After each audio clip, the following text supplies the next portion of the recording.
এইখানে আমি আর এক মুহূর্ত থাকতে পারবো না। তুমি কি বলছো? কি বলছি মানে? তুমি কিছু বুঝতে পারছো না? কলকাতায় যে ফ্ল্যাটটা কিনলে ওটা কি এমনি এমনি থাকবে? ওখানে আমরা বাস করবো না? হ্যাঁ, কিন্তু মা। তোমার ওই অন্ধ মাকে নিয়ে আমি এখানে ওখানে টানার চেষ্টা করতে পারবো না। যে মা আমাকে খেয়ে না খেয়ে কোলে পিঠে করে মানুষ করলো, সে মাকে ছেড়ে আমি? তাহলে তুমি তোমার মাকে নিয়েই থাকো, আমি আর এই ননকে থাকতে পারবো না।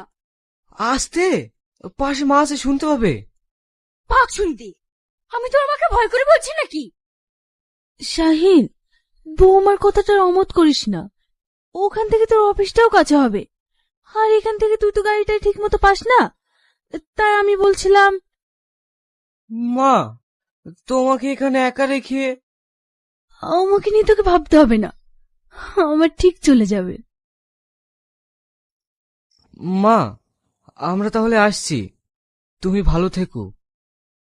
হ্যাঁ হ্যাঁ, আয়, ভালোভাবে যাস। আর আমার কথা ভেবে যেন মন খারাপ করিস না, আর বৌমাকে একটু ভালোভাবে দেখিস, ঠিক আছে?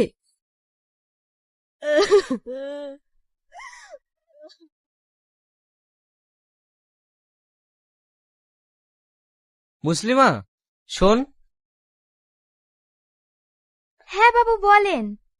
আজ অফিসে একটু তাড়াতাড়ি যেতে হবে, স্টাফদেরকে নিয়ে একটা মিটিং আছে। ঠিক আছে বাবু, আধা ঘন্টার মধ্যে আপনার ব্রেকফাস্ট বানিয়ে দিচ্ছি। ওগো শুনছো? হ্যাঁ বলো।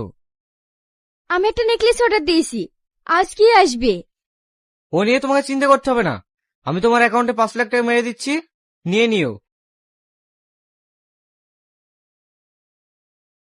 তুমি বসো, আমি দেখছি।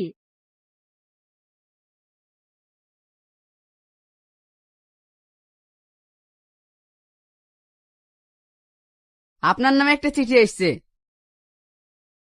এই নিন, আর এখানে একটা সই করে দিন। আদিক খেতে দেখে আর বাঁচা যায় না, কত চিঠি পাঠায়, ওকে আমি আর একটা চিঠিও দেবো না। কে এসেছিল? পাশের বাড়ি সেলিনা বৌদি এসেছিল। বাড়িতে কেউ আছিস রে মা? ও তুমি? মা, তোর কাছে কিছু খাবার হবে? আমার ভীষণ খিদে পেয়েছে। হ্যাঁ হ্যাঁ, তুমি এখানে বসো, আমি আনছি। আমাদের বাড়িতে